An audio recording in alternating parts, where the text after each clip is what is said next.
on the show. Israel strikes back. Our big focus on the show.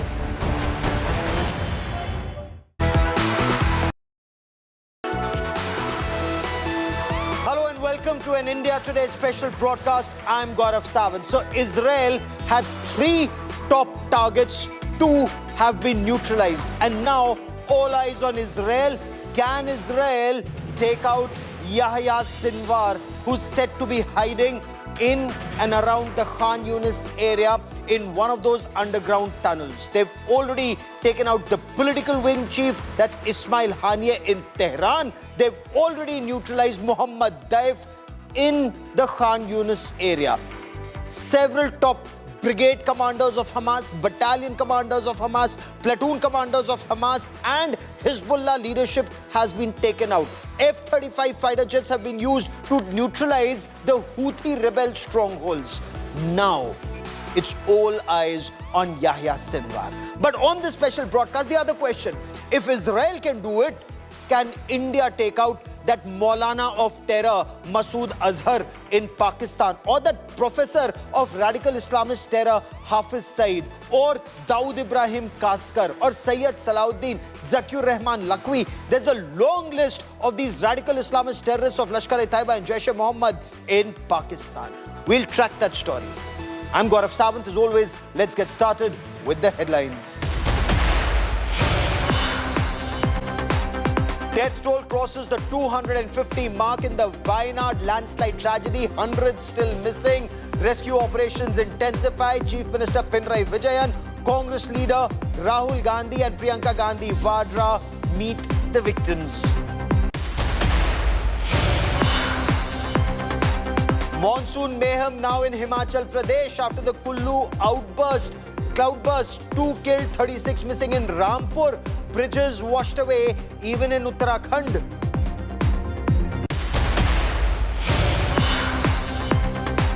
Capital chaos after heavy rainfall hits the National Capital Region on Wednesday late night. A mother and her child drowned in a waterlogged drain in Ghazipur. Setback to the Muslim side in the Sri Krishna Janmabhoomi case. Muslim side's plea challenging the maintainability of the petition rejected. Big win for the Hindu side.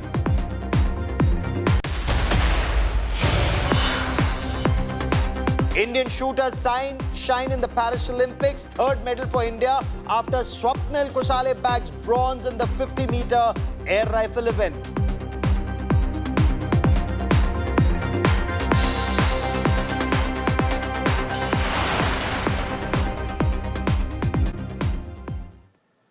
It was on the 7th of October that Hamas terrorists struck Israel. They breached the fence at multiple locations and 1,200 Israeli citizens were massacred.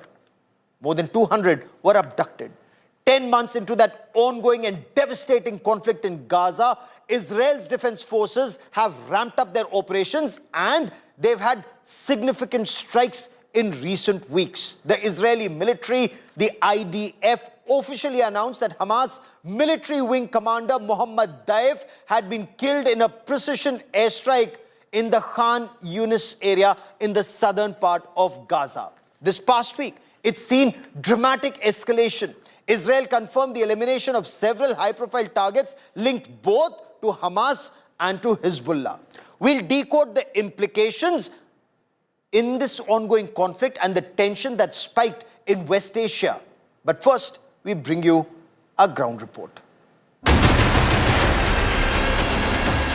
10 months into the brutal conflict in Gaza, the Israeli Defense Forces are on a roll, eliminating a host of top-level targets.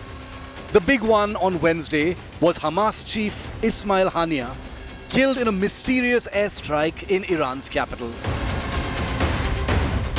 Just hours earlier, Lebanon's Hezbollah confirmed that senior commander Fuad Shukra was killed in an Israeli strike on the outskirts of Beirut, the Lebanese capital, the most senior figure from the group to be killed since the conflict began. Fuad Shukr was also wanted by America for his role in the notorious 1983 bombing of a US Marines barrack in Beirut in which hundreds died. The US had announced a reward of $5 million for information about him and his whereabouts. And now, in one of the biggest hits in Gaza, Israel has confirmed the death of Hamas military chief Mohammad Deif, who masterminded October 7th that triggered the current conflict. Going by the war name, The Guest, the IDF has confirmed that the elusive and mysterious Deif was killed on July the 13th when Israeli fighter jets struck a compound in southern Gaza's Khan Yunis area. Mohammad Deif was notorious for having dodged at least 7 Israeli assassination attempts, including multiple attempts during the current conflict in Gaza. If his death is confirmed, it would mean that Israel has eliminated and confirmed the elimination of 3 top-level Iran-backed targets in the Hamas and Hezbollah. While Israel has owned the killing of Mohammad Deif, it has stayed silent on Ismail Haniyeh's killing, even though it has claimed responsibility for the airstrike in Beirut that killed Fuad Shukr. But it seems certain that both were killed by Israeli missiles. With the entire top rung of the Hamas eliminated, the last man standing is Yahya Sinwar, the outfit's top commander who masterminded the October 7th attack on Israel. The political bureau head of Hamas in Gaza, he stands now to inherit the leadership of the group. Bureau Report, India Today.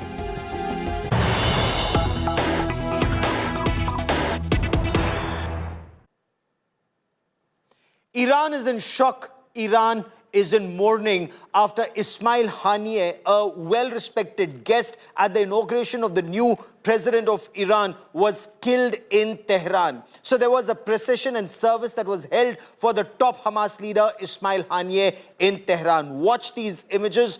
Thousands attended this procession on the streets of Tehran, where Haniyeh's mortal remains were carried through the city, and watch that in a rather ornate vehicle. Iran's supreme leader, Ayatollah Ali Khamenei, he led the funeral prayers at the Tehran University. Iran's new president, whose inauguration Ismail Haniyeh had come to attend, Masoud Pezeshkian, he too was standing right there. It's a huge challenge for the two Iranian leaders now.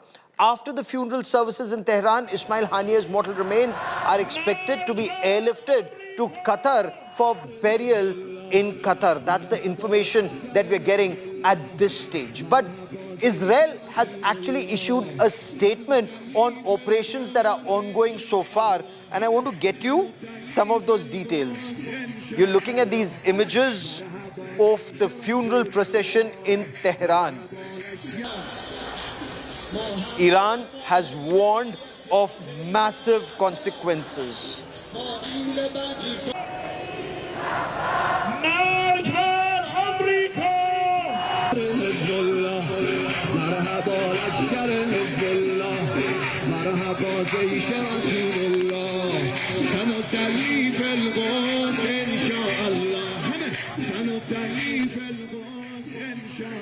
Now, it's been 10 months. Israel says it's carried out strikes at 60,000 terror locations in the past 10 months. 60,000. Israel has said that it's wiped out half the leadership of Hamas. And I want to get you those details because this is an official statement that's been released by the Israeli Defense Forces. They've said that they've eliminated half the leadership of Hamas military wing, including 6 brigade commanders, 20 battalion commanders, and approximately 150 company commanders, striking at over 60,000 terrorist targets. That's the statement that's been released by Israel. Who are some of the top commanders who've been eliminated? And I want to bring you their names and these details. Ayman Shauda was the deputy commander of the Hamas Shajia battalion that was involved in the October 7 massacre. It was actually a military-level strike inside Israel and a precision attack where the terrorists knew which kibbutz were they entering, which colony were they entering, which village were they entering, which town were they entering. How were they to enter? Where were they to neutralize security forces? How were they to enter homes and bomb shelters?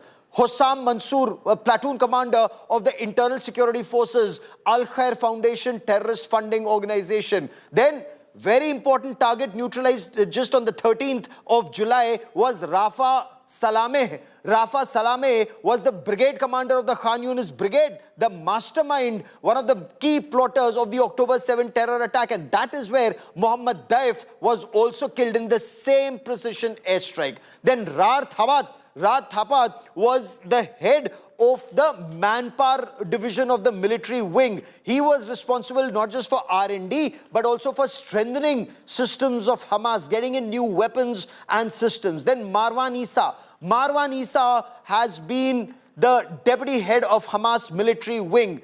Ghazi Abu Tama. Ghazi Abu Tama was head of Hamas administration wing and combat support staff. Now, combat support, like in the army, extremely important because terrorists went with limited number of ammunition. Combat support meant that in multiple vans, you had terrorists who were carrying weapons and ammunition to replenish the stocks that had been expended. So that was the level of thinking that went into October 7. Empty vans were taken inside Israel so that those vans could come back with the Israeli hostages. More than 250 Israelis were brought back as hostages. Ahmad Ali was the commander of the Hamas naval unit responsible for the attack from the sea. Hussein Fayad, commander of the Hamas battalion, anti-tank battalion. So he's also been neutralized. So these are some of the terrorists who've been neutralized so far.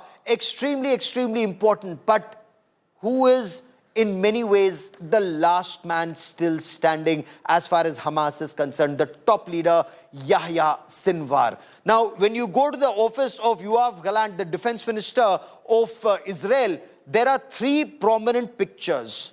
Ismail Haniyeh, one picture. Mohammad Daif, the second picture. And the third picture is of Yahya Sinwar. Yahya Sinwar is still alive. He could well be the next top man in this organization. Yahya Sinwar was a part of the establishing team of Hamas in the mid-1980s. He was a part of that Palestinian uprising. Through the rising, so he rose with the organization. He was elected as the leader in Gaza in 2017. Israeli officials say he's one of the key masterminds of the October 7 attack. Yahya Sinwar is believed to be hiding in and around the area of Khan Yunis.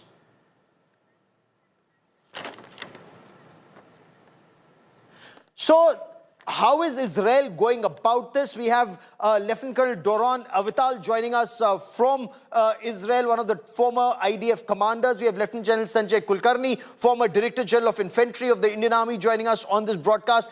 Colonel Avital, I want to begin by asking you, sir, if you could give us an overview of Israel's planning to take out the top Hamas leadership, the intelligence and the operations. How have you achieved this success, sir? I think after the great shock of the 7th of October, the Israeli agencies, the Mossad, 200, and the intelligence, they really had to take themselves seriously and show that our capabilities as we used to have them. And I think we have shown them in the last three assassinations, including the assassination of Ania, which is a major success, though Israel didn't take responsibility. Of course, Sinwar is an objective, the most important objective in our context. The problem we feel that is somewhere in those bunkers in Khan Yunis, surrounded by those hostages, which is the main issue for us, because the hostages is one of the greatest objectives, the 115 that are still there. Some of them are dead, of course. There's 115 that we have to recover. So this is the dilemma we are in. But those great successes, they're also via Hezbollah and also in Hamas, they give us a new confidence in our battle.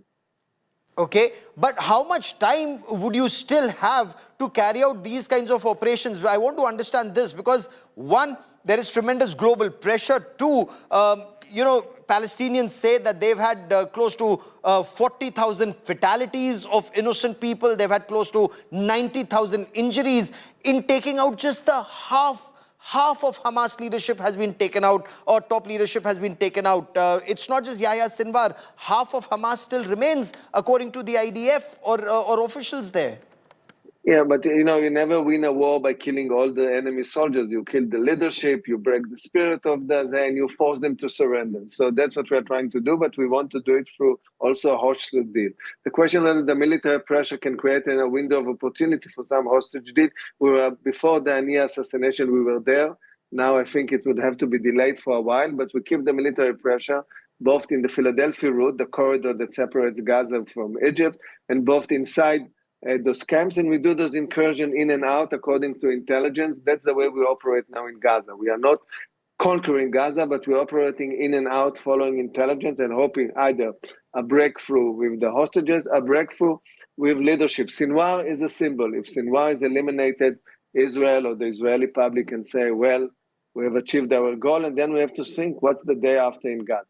Then we have, of course, Hezbollah, which we exchange fire in the north, and we have to wait what we'll see in the next few days in terms of the Hezbollah reaction to the assassination of their number two. And of course, we'll have to wait to see what the Iranians are playing, and they promise to retaliate. Let's see and wait. So, Colonel Avital, I want to understand from you, even if you were to take out Yahya Sinwar, the Hamas head, or Hassan Nasrallah, the Hezbollah head, let's say you're able to neutralize them. Are you saying it's like a snake whose head has been taken out and then the body cannot strike? Or there'll be a new head, it's a Hydra-headed monster, somebody else will start targeting Israel? No, it's true. We have a long history of killing leadership or leaders of both of Hezbollah. The leader before Nasrallah was killed in 1989, I think, Yes. in the southern of Lebanon, Moussawi. And of course, Nasrallah came out and is a formidable opponent. We know Nasrallah, we don't undermine our enemies. I think Hamas as a military power in Gaza is broken. I mean, they can still recruit people, they can still wage a guerrilla warfare. But if we'll succeed to kill the leadership, release hostages, then we might think of an end game to Gaza, which would mean a new ruler in Gaza. Who would it be? Palestinian Authority with Emirate soldiers, with Sunnite moderate countries delegate. We don't know yet. This is an open, and this is also a point of political debate within Israel, because some of the Israelis, the right wing, they wouldn't want to see Palestinian Authority that rules Ramallah in West Bank taking over Gaza, but some of the people think this is the only venue in the end, in the long term. Hezbollah is a different story. With Hezbollah, we have a limited target. We want them back to what we call the Litani border, which is like the resolution of 1701 from the UN resolution of the last Lebanon war in 2006. But then if we'll succeed to do it, either diplomatically or by a military campaign, we would have to enforce it, unlike what we did from 2006. We would have to enforce this line in fire. I mean, we have to be all the time there, encouraging supervision from the air, and make sure that Hezbollah doesn't go south. We can't trust not the UN and not the Southern Lebanese army, the official army of Lebanon, to do the job for us. This was our mistake, and we'll have to take this. It's a limited end game. We don't talk about right now dismantling Hezbollah. We just want them away from the Litani border. Exactly. Fair enough. Fair enough. Stay with me, Colonel, because India has had a long experience in battling Pakistan's state-sponsored radical Islamist terror. India has bled. Jews in India have bled, like you well know, Colonel, during 26/11 Mumbai terror attacks when the Jewish Shabbat house was targeted. So I want to quickly bring in General Sanjay Kulkarni. General Kulkarni, Israel, with single-minded attention, it's gone after terrorist leadership. India has bled much longer at the hands of Pakistan's state-sponsored radical Islamist terror, but we haven't succeeded in taking out terrorists like Hafiz Muhammad Saeed or that Maulana of terror Masood Azhar or Sayyid Salahuddin or Zakir Rahman Lakwi or that 1993 Mumbai blast convict Dawood Ibrahim Kaskar. Can India do an Israel and neutralize the terror threat that comes from Pakistan? Gaurav, thank you. I think definitely the lesson to be learned from Israel. There is no denying the fact, because until and unless we take this leadership out from Pakistan, Pakistan will continue to be, breeding terror and will continue to use terror as an instrument of policy. That is something which Pakistan is adapting, and Pakistan sees itself. Even the kind of tweeting that you find coming out of Pakistan, people is indicative as to what the mindset is all about. But General, yes, give me a moment as we establish that audio link. Yes, General, Colonel Avital, Colonel, Israel does not face the kind of adversary India faces. You see, Hamas is a terrorist organization, but does Hamas have surface-to-air missile capabilities, like Pakistan would? In Pakistan's instance, there's an army that backs terrorists. Is the challenge much bigger for India in your appreciation? Yeah, the challenge is bigger for sure, but of course we can avoid those air defense mechanisms, and we did it in the past, even targeting this, if we did the targeting of Ania in Iran, or attacks in Iran, or attacks in Baalbek, which is the northern part of Lebanon, where it's the back office, if you want, of Hezbollah. It requires a lot of dismantling of air defense mechanism. Our Air Force knows to do it, and I'm sure we did it also when we attacked in Hudaydah in Yemen. So of course I think those capabilities exist, but you have to utilize them smart. But of course, Pakistan is it's a nuclear country, and if it harbors terrorism, then you have a real challenge. So, General Kulkarni, in this scenario then, can India, because Israel often uses, at least that is what is said in folklore, never confirmed officially, uses local assets to take out the threat. Can India also not use local assets in various countries to eliminate the threat? For example, a Hafiz Saeed neutralized by one of his own. See, attempt can be made, but one must not forget, Gaurav, Israelis are surrounded by terrorists. Hamas is, it had a state, but Hamas is a terrorist organization. Hezbollah, terrorist organization. Houthi is a terrorist organization. It's probably Pakistan is the only country where most countries would have an army, but here the Pak army has a country. So it's a very, very difficult situation when it comes to Pakistan, because Pakistan is, it may not be nuclear from that point of view, but yes, Pakistan is a nuclear state. Pakistan army is a huge army. It's almost a 6 lakh army. It has funds coming even once upon a time from America. Now, of course, it's funding. It has its own $20 billion economy of its own. Uses terrorism as an instrument of state policy. Has also a huge amount of sleeper cells in India which are working for Pakistan. General, with due respect, we all know the problems. And we've dealt with the problem for 40 years. All of you, and that's our expectation of our intelligence agencies, security agencies, our armed forces, and also our political leadership. By now, in 40 years, you must have solutions. What are those solutions? We all know the problems. What are the solutions? Why can't India take out a Hafiz Saeed or a Masood Azhar? Because clearly, Pakistan may be a crazy country. It will not resort to a nuclear strike or a war because a radical Islamist terrorist has been killed on its soil.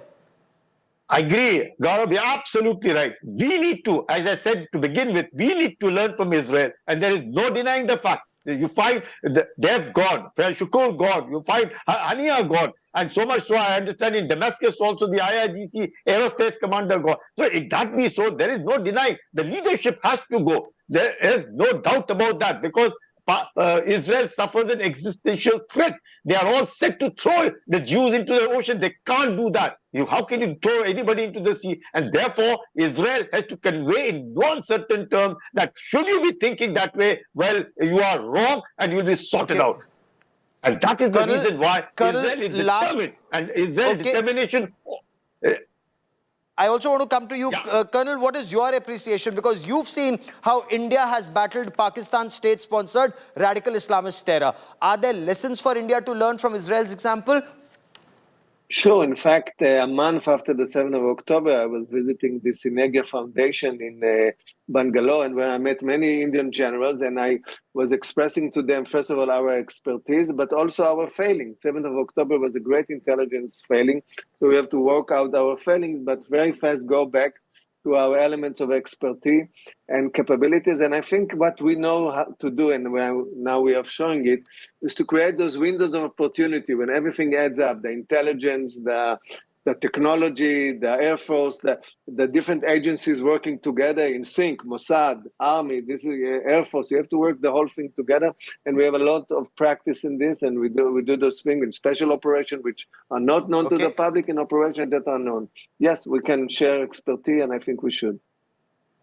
Absolutely. I'll let that be the last word on this part of the show. Colonel Doron Avital and General Kulkarni for joining me here on India Today. Many thanks. It's the mindset that needs to change. Does India have a defensive mindset, and does that defensive mindset need to change? Because now finally, if we are talking about endgame terror, we need to neutralize terror at source, not fight it in our backyard, but let the enemy deal with it in his backyard. As Ramdhari Singh Dinkar said, सच पूछो तो sir में ही बसती है दीप्ति विनय की, संधि वचन संपूज्य उसी का जिसमें शक्ति विजय की. And that is what India requires. Balakot was one expression, but many such operations are required to neutralize terror at source.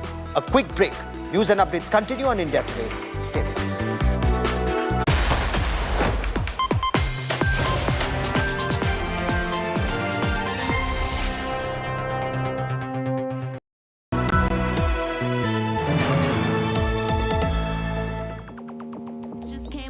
To say hello, I'm so fly. You took a nosedive. Careful when you play on my level. For you it's so. Hey, hello. Motorola Razr 50 Ultra. Flip the script. Hello, Moto. The grandest